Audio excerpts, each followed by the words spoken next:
எதிர்வரும் 2 வாரங்களுக்குள் அரிசியை இறக்குமதி செய்வதற்கு அரசாங்கம் நடவடிக்கை எடுக்காவிட்டால் அரிசிக்கு கடும் தட்டுப்பாடு ஏற்படும் என அகில இலங்கை சிறு மற்றும் நடுத்தர விவசாயிகள் சங்கம் தெரிவித்துள்ளது.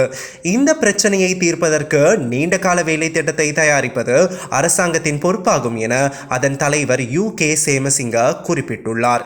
நாம் நீண்டகால தீர்விற்கு செல்ல வேண்டும், இல்லை என்றால் மீண்டும் மீண்டும் இந்த நெருக்கடிக்கு செல்லலாம். சிறுபோகத்தில் நெல் கொள்முதல் செய்ய நெல் சந்தைப்படுத்தல் சபை இந்த நெருக்கடியை தீர்க்க முறையான திட்டத்தை தயாரிக்க வேண்டும். மேலும் அரசாங்கம் குறுகிய கால தீர்வாக வெளிநாடுகளில் இருந்து அரிசியை இறக்குமதி செய்யாவிட்டால் இந்த நிலையில் சந்தையில் அரிசிக்கு கடும் தட்டுப்பாடு ஏற்படலாம் என்றுள்ளார். பியர் மற்றும் கால்நடை தீவன உற்பத்திக்கான அரிசியை வழங்கும் போது அதனை ஒழுங்குபடுத்துவது மிகவும் முக்கியமானது என்று அவர் குறிப்பிட்டுள்ளார். இதனிடையே வெள்ளத்தால் சேதமடைந்துள்ள நெற்பயிர்களுக்கு இழப்பீடு வழங்குவதற்கு பதிலாக மீண்டும் பயிரிட நடவடிக்கை எடுக்க வேண்டும் என முன்னாள் விவசாய பணிப்பாளர் KB குணரத்ன தெரிவித்துள்ளார்.